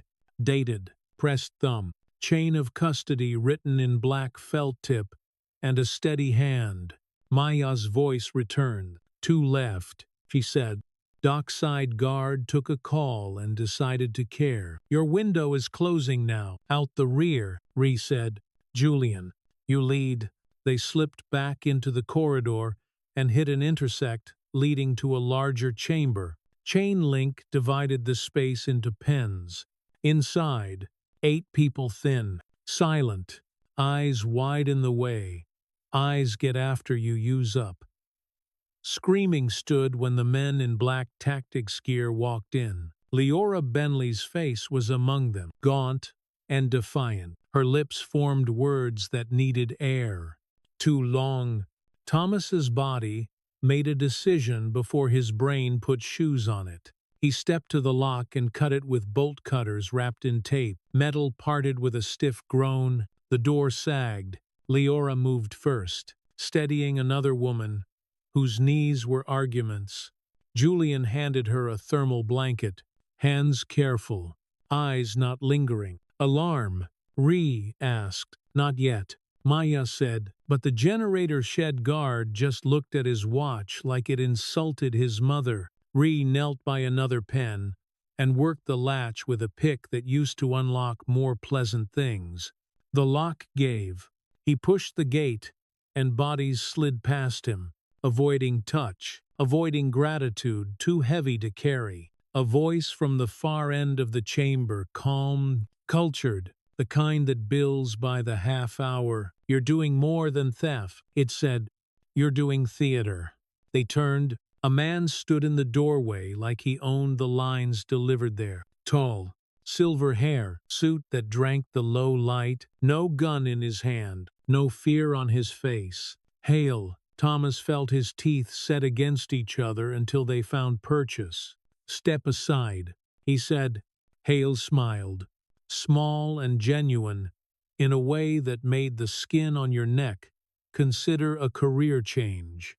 Do you think you pull threads? He asked. You are the thread. You make the pattern. 10 seconds, Maya said, and the intercom took the words and set them under the scene like bass. Ree didn't wait for Hale to finish his script. He shouldered into him, hard, and moved past.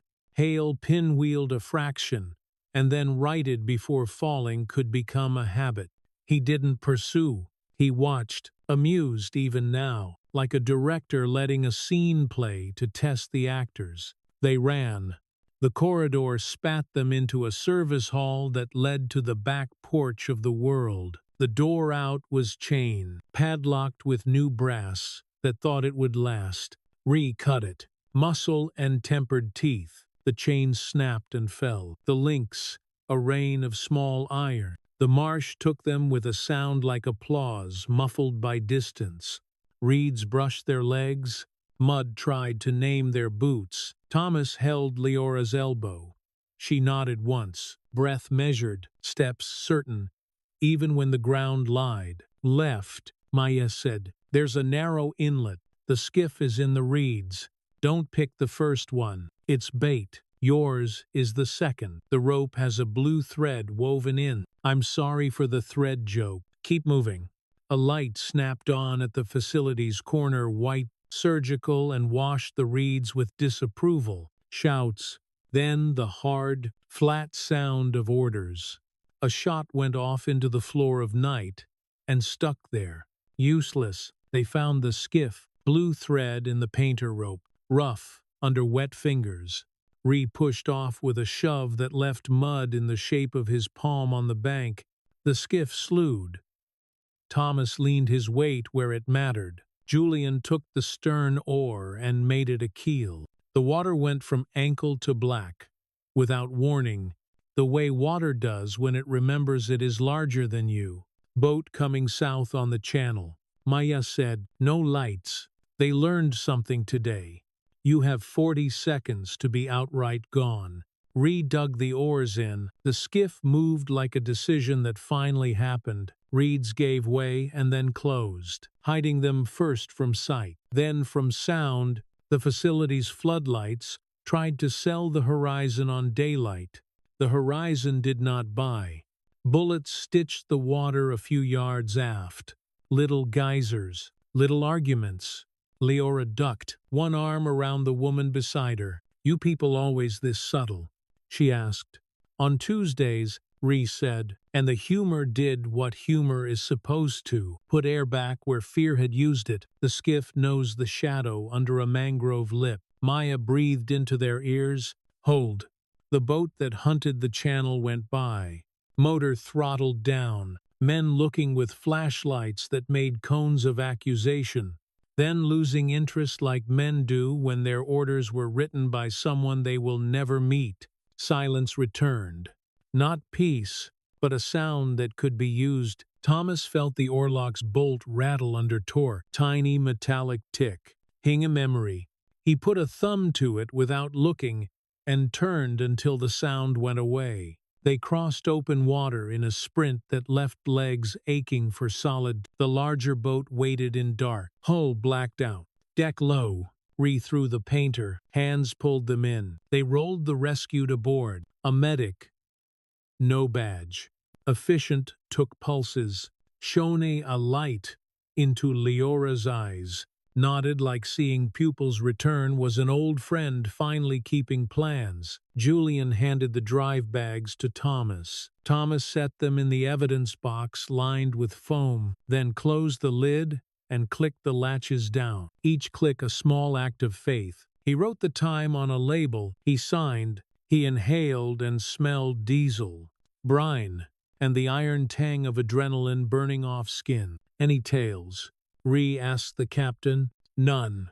The man said, Wind's with us. We're another shrimp boat, if anyone asks. You don't have nets, Maya said in their ears. Some shrimp boats are lazy, the captain said, and smiled into the dark. Leora sat with a blanket around her shoulders and watched the facility dwindle into a square of light on black water. The blanket shook once, then stopped. I kept a copy, she said, voice raw but steady. Before they took me, I stashed it. You'll want it. We'll take it, Thomas said. He met her eyes, saw the flint there, saw the cost.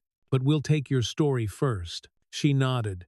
Good, she said. Files change nothing alone. The boat found deeper water.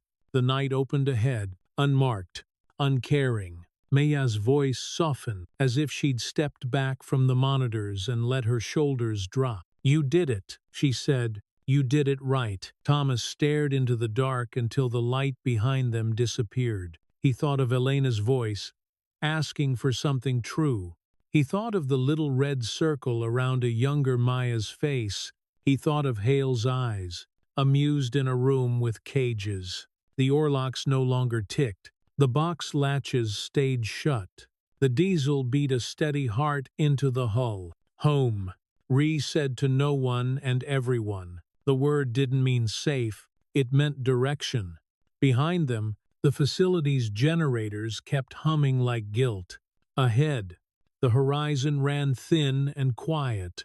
The wake braided behind them, a pale seam in black water, then closed like a wound that refused to scar. Dawn bled thin across the estate, a pale band over darker water. Inside the secure room, monitors blinked like unblinking eyes. Leora sat with a blanket around her shoulders, steam curling from a mug she held like evidence. Julian's laptop hummed on battery, air-gapped and grouchy, while the drives from the Gulf lay in foam as if asleep. Checksum.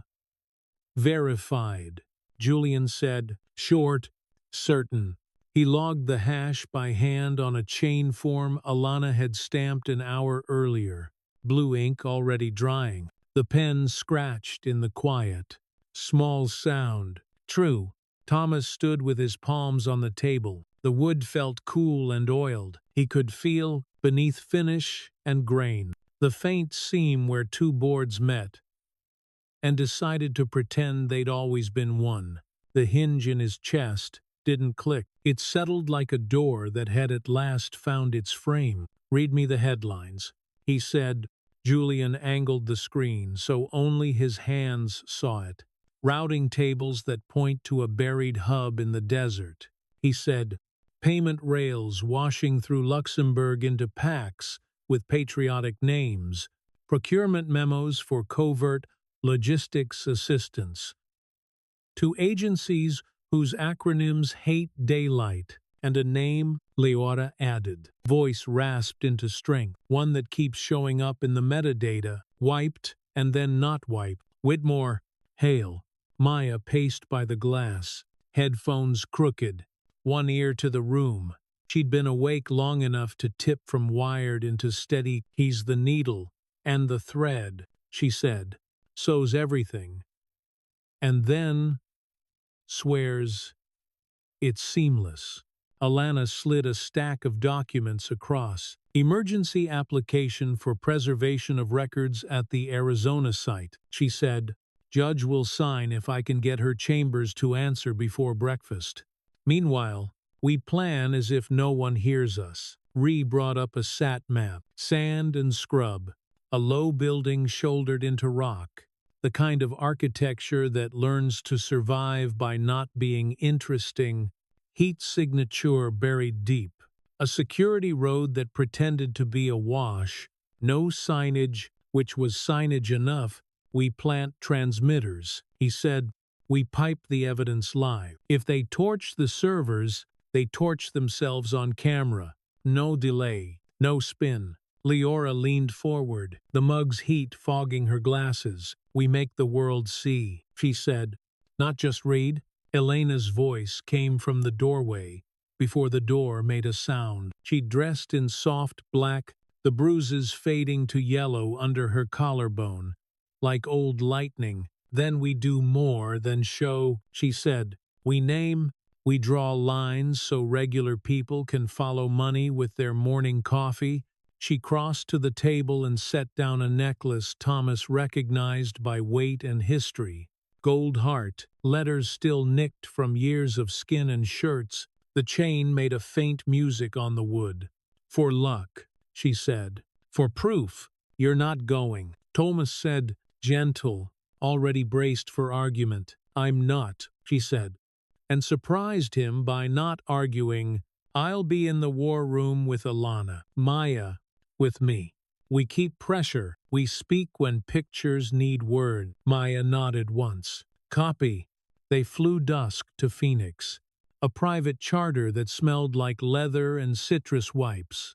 Engines smoothing time into an excuse. Re-checked gear like prayers. Transmitters in mesh sleeves. Battery packs taped into pairs. A go-kit of adhesive antennae that looked like toys and weren't. Thomas stared at the pre-dawn desert through a pane that needed washing and decided dust was honest. On the ground, the air tasted like metal sun, even in darkness. They parked a mile out and walked the rest, boots making quiet agreements with gravel. Coyotes called once and reconsidered. The building lay ahead, low and white beige, a shade called Government Immaculate. 2 exterior cams, Maya said into their ears from the estate. Voice a thread between coasts. Fixed. Cheap. Blind spots at the corners like someone cut paste from a contractor template. Contractor templates are my love language, Ree said. A dry line that put a sliver of space between nerves and hands. Thomas palmed the service door. It had a keypad and faith. Julian slid a cloned fob against the reader and listened to the relay answer itself with a faint, sleepy click. The lock gave. Inside, the air was 20 degrees cooler. Fluorescent hum. A floor polish smell that tried to pass for sterile. They moved down a corridor, lined with rolling stacks, high-density shelving with crank handles, the size of ship wheels. Labels read municipal records, reclamation, water rights, paper as camouflage. The handles whispered when the building breathed. Left turn, Maya said. Camera ahead will catch your ankles if you try to be clever. Don't walk through like you pay taxes here. They walked. A night guard at a desk looked up, saw clipboards and confidence, and looked down to his crossword. Ree kept the pace of a man running late to a meeting he disliked. Thomas carried an empty banker's box under one arm, and the transmitter kit hidden inside it under the kind of calm that takes practice. At the core, they found it, a server room big as a small chapel. Rows of racks with blue diodes blinking in a kind of secular prayer.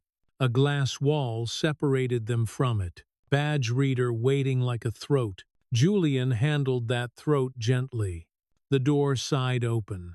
3 minutes, Maya said. Maybe 4. Hale's name pings a geofence near you. If he drives a German sedan, he'll be smug and on time. Copy, Ree said.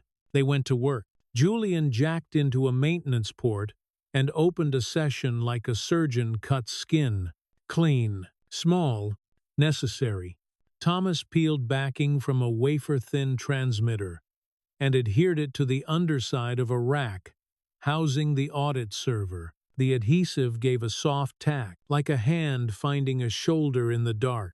Ree ran a micro-coax to a vent slot, threaded it through with a bent paper clip, then laid the antenna flat against the backside of the glass where no eye would bother. Feed up, Maya said. Clean. No compression artifacts. You're making my job boring. Good, Thomas said. In the hall, a door opened and didn't close. Silence lifted its head. A shoe sole squeaked on wax. Only once, then the sound of a man who liked quiet because it obeyed him. Hale stepped into view, flanked by 2 men with a training day gait and suits that could hide mistakes. He looked through the glass and saw the small team working, as if peering into an aquarium where the fish had learned to unionize. He smiled, polite, weary, almost fond. He keyed the intercom, voice dry as paper. Gentlemen, he said, do you really want to become the story? Thomas pressed the last transmitter into place and faced him through the glass. He said nothing. Words would be Hale's oxygen. He denied them. Hale filled the silence anyway. Information is weather, he said. It moves, it passes. People complain, and then go outside without an umbrella. Leora's voice entered the room through the feed, carried from the estate control desk, rough and unmistakable. Sometimes weather levels towns, she said. Sometimes it names the builders who cut corners. A small line of irritation creased Hale's brow. Then went, he looked at Julian, then at the rack, then at the glass. You're trespassing on federal property, he said. Bland. Chain of custody arguments will be poems. Alanna's voice followed Leora's, even and unforgiving. We're streaming, she said, live to outlets who will mirror to 1,000 servers. Take your case to the comments section. Maya added, soft as breath on glass.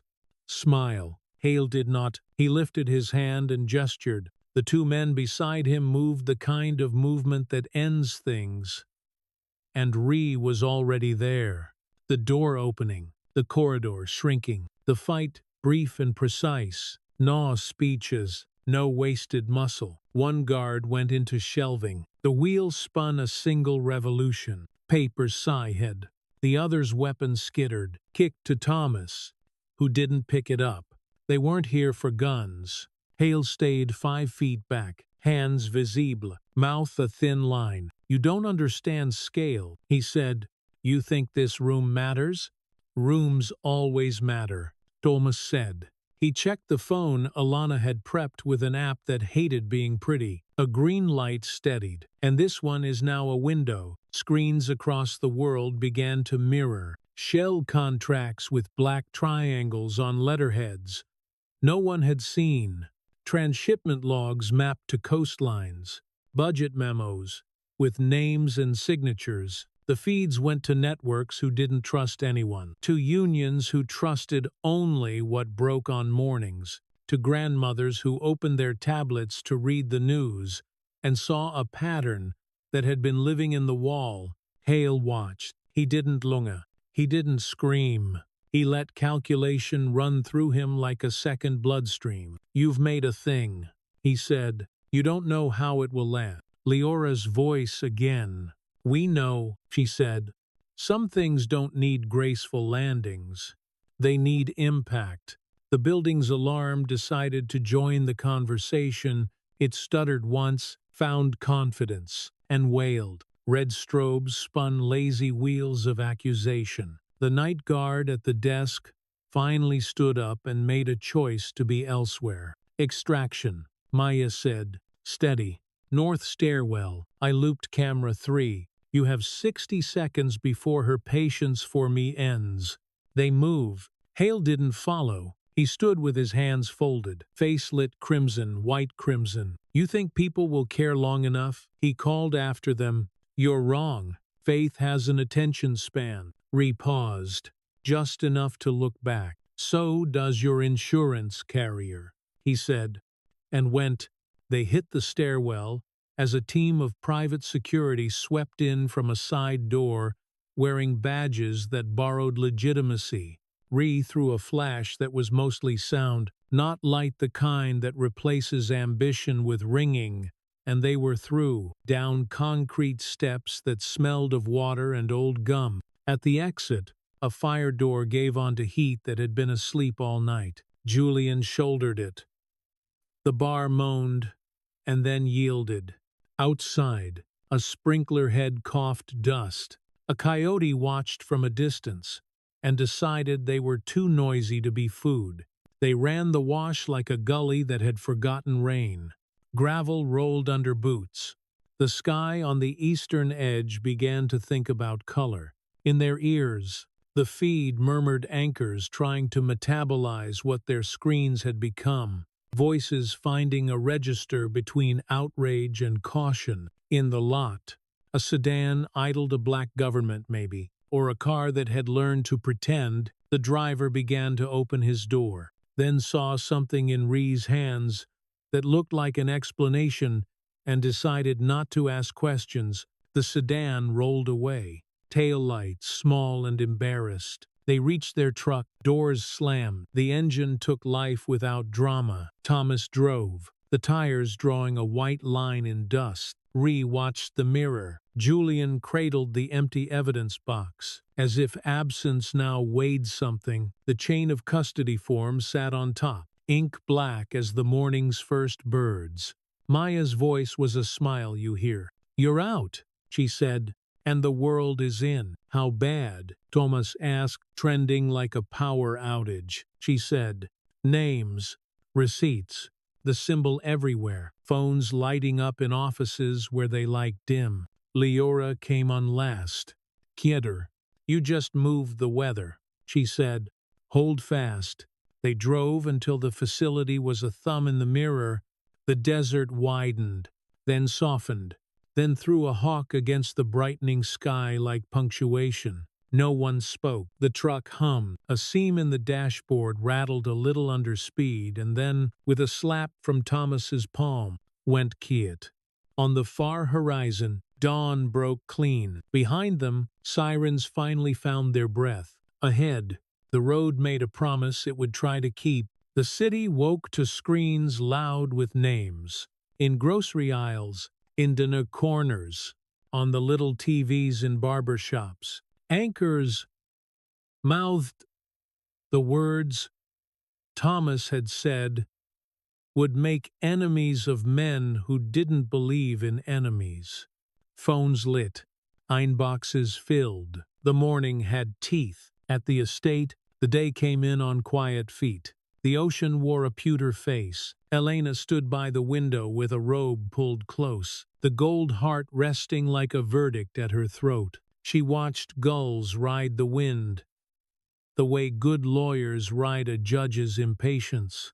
Maya poured coffee and left hers untouched, hands flat on the counter as if testing whether wood could hold doubt. "Press in an hour," Alana said, flipping a legal pad and snapping a pen that deserved better.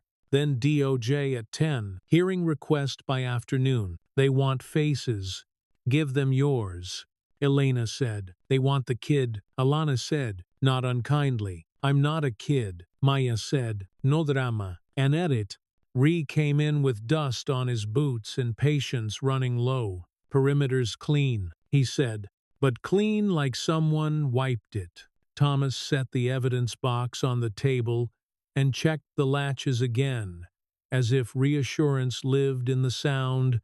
Click, click. His thumb hesitated over the chain of custody form. then pressed the line where his name made a promise to the day. The doorbell rang. Once, polite, as if danger wore manners, Ree glanced at a monitor and then at Thomas. "Friend," he said, "or a man who thinks he can be." Delgado stood on the porch with a windbreaker zipped to the throat and a paper envelope under his arm. His hair was combed like a guilty man's. He kept his hands visible and his eyes low until "I didn't sign up for this," he said, stepping inside and taking the envelope out like it weighed more than paper. "But I didn't sign up to be owned either." He slid the contents on the table. Photocopies of internal bulletins. A list titled in all caps, Directive 81, Contingency Removals. Names. Dates. Maya's circled in red. "It's not just ports," Delgado said. "They've got friends at City Hall and enemies inside their own house. Someone is going to come make a mess so the cameras have a new story."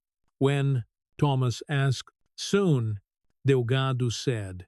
He looked at Maya and then away, as if the act itself burned. "You should leave."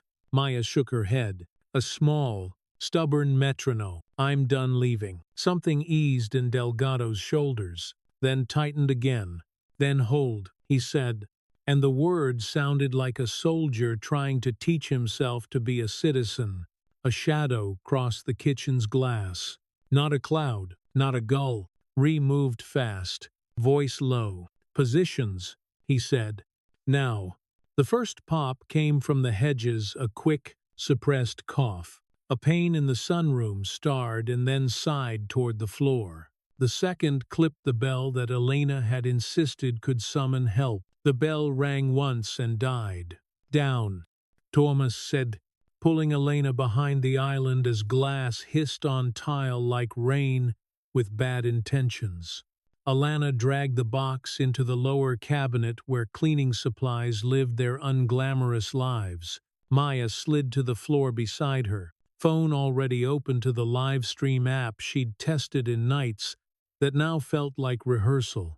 3 figures vaulted the back wall, efficient and dressed to apologize later. Ree met the first at the corner and turned him with a shoulder, a bone-loud crack that sounded like something heavy dropped in the next room. The second came through the door and found a skillet in Elena's hand, waiting where respect used to be. He fell with the affronted look of a man surprised by physics. The third saw Delgado raising his hands and fired anyway. The shot hit high, the human impulse to aim for center undone by fear and a moving body. Delgado fell against the fridge, slid down, left a dark mark that would not come out. He looked at Maya like he'd finally found the word he wanted to use on the night he left her alone behind a dumpster and couldn't run, he said, but only as memory. Then he went quiet in the way good men shouldn't. Maya crawled to him and stopped with hands open above blood, as if not touching could undo it. She made no sound. The live stream's red dot blinked against her wrist like a second pulse. She moved the lens and framed Delgado's face without showing what could break the morning. "This is what they bring," she said, voice flat enough to cut, "into kitchens, into schools, into quiet." Sirens grew out of the distance slow, like a story that takes time to believe. The remaining intruder threw a smoke canister into the doorway and fled the way he'd come. The smoke didn't spin pretty. It crawled greasy and eager along the floor. Ree kicked it into the yard and shut the door on the last of its hunger. Paramedics took Delgado in quick hands that didn't yet know they were too late. A detective in a tie with yesterday's coffee on it asked questions this house had run out of answers for. A drone above the cul-de-sac watched with proprietary interest until Ree pointed at it with 2 fingers, and someone, somewhere, turned it elsewhere. By noon, the live stream had replayed more times than a hymn sung by a church with only one song. Donations hit a fund Alana named in a breath. Commenters who never learned to spell wrote sentences that made sense. The phones at the station didn't stop, neither did the ones in rooms with carpets too thick to hear footsteps. Go, Elena told Maya in the car as they pulled up to the Capitol a few hours later. We'll be right behind you. The hearing room was colder than the hallway and warmer than the law. Cameras lined the back like a new kind of gallery art, black lenses where oil paint used to judge. Senators sat with their staff in neat rows, pens at rest like weapons waiting for orders. Leora went first, her voice rough silk. She told what was done to her without making anyone else carry it. Alana followed with receipts spoken like prayers the law might accept. Then the chairman cleared his throat and asked for Maya. She took the seat they give children in rooms that weren't built for children. Her knees didn't reach the floor. She folded her hands on the wood with the calm of a person who had learned that panic is a luxury and calm a tool. State your name for the record. The chairman said, Maya Lillian Owens. She said, You're 15, he asked. Today, she said. A few staffers looked up, chastened by a calendar they hadn't consulted. The chairman blinked twice, then continued. What would you like this committee to know? She looked at him, then at the cameras, then at the empty space just beyond the first row where Delgado would have stood and tried to look small. That I saw men who thought no one saw them, she said. That I learned close enough to smell bleach what fear does to hands. That you can carry truth in your pocket and it still weighs more than any gun. He shifted, pen tapping once. What do you want us to do? Her mouth twitched, almost humor, dry and mean the way jokes get when earned. Your jobs, she said. A beat. And I want the next kid who sees a van at a fence to have a number that answers. Silence took the room and held it. The chairman set his pen down like an apology. We'll see to it, he said. And you could hear the buses grinding into motion somewhere outside. Thomas watched from the back with Elena's fingers in his and the evidence box awaited his feet. He felt in his chest a door that had done too much work. Try to be still. It almost managed. Hale watched from a hotel room with the curtains drawn and a glass sweating on a coaster that was not up to the task. On the TV, his name scrolled, then stopped, then scrolled again. He dialed a number and listened to it ring into voicemail that would later be subpoenaed. You're overexposed. The woman on the couch said, You should vanish. I already did, he said, and finished the drink he didn't enjoy. On the drive home in the dark, the estate rose out of headlights like a ship that had survived a storm with scars where pretty used to be. The bell on the wall was silent. The crack down the center honest. The fridge had a new door. The floor had a new knot in the wood where a bullet had introduced itself. Elena touched the spot with her bare foot and stood a long time as if listening for a sound only she would recognize. In the den, Alana stacked signed orders. The fund in Delgado's name grew in quiet numbers. A counselor called and offered evenings for whoever would take them. Re-tightened the top hinge on the front door with a driver that clicked once, then bit. The click sounded like an agreement reached. Maya took a blanket and went outside. The night smelled like wet iron and rosemary. The sky had the clear look it only gets after a day that took too much. She sat on the step and drew a small door on the corner of her sketchpad. Not pretty, not locked, just there. She shaded the hinge carefully, then darkened the line where wood meets frame. Thomas joined her with 2 mugs that steamed into the cool. He sat without asking, and let the silence make them companions. The ocean muttered. Somewhere a truck downshifted. The house behind them breathed in a slow, forgiving rhythm. Do you think it matters? She asked. Not hopeless, curious like a scientist looking at a frog and a scalpel and deciding to try kindness first. Yes, he said, and no, and yes again. He took a sip and winced. The coffee had gone cold. Impact today, work tomorrow. That's the job. She nodded. The hinge on the front door failed to click when the wind moved it. It just held. Across town, a boy in a fifth-grade classroom watched his teacher pull up a video called How We Pay Attention, and saw a girl not much older than him talk to a room of old men like they were students who needed to listen. He didn't know why it made his chest feel bigger. He would later, on a coast in another country, men painted over a triangle they had been told meant protection. The paint peeled the next week and showed the shape again, because paint covers and salt remembers. At the hotel, Hale wrote in a notebook a sentence that looked like a line he'd heard somewhere and wanted to pretend was his. He closed the book, turned off the TV, and lay awake, listening for a hinge that clicked when no door moved. It did, and it would, and he understood he had built his life inside that sound. Back at the house on the cliff, the bells stayed silent. The fridge light came on when it should. The evidence box sat under the hall table where keys gathered, its latches quiet now, its weight the same. Maya drew another small door. This one had light under it. She didn't label it.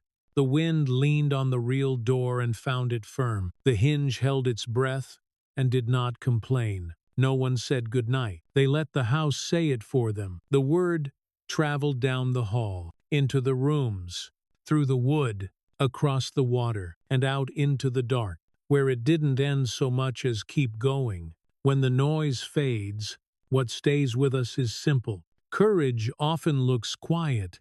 It's a hand that doesn't let go, a voice that finally speaks, a neighbor who pays attention when others look away. This story reminds us that injustice doesn't thrive because it's strong, it survives because too many of us have been taught to keep still. Breaking that toxic silence begins in small room, telling the truth at the kitchen table, asking the hard question in a meeting, checking on the person others overlook. True gold doesn't fear the fire, and neither do values like dignity, fairness, and self-respect. We can learn to name harmful patterns, coercion, gaslighting, prejudice, and step out of relationships and systems that shrink us. We can widen our circle to include differences that make us better, not smaller. Time has a way of testing character.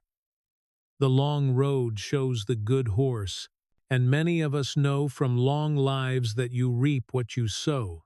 If we sow attention, kindness, and accountability, we harvest communities where the vulnerable are seen and protected, and where justice is not a headline but a habit. I'd love to hear your reflections. What part of this story stirred something in you? Have you witnessed a moment when someone broke the silence and changed the outcome? Share your thoughts or your own story in the comments. If this message resonated, please tap like to help it reach others, and consider subscribing so you don't miss the next chapter of these hard, blank, human stories we work through together. May your evening be gentle, your home feel safe, and your path forward be lit with the kind of hope that doesn't shout, but stays steady as a heartbeat after the storm.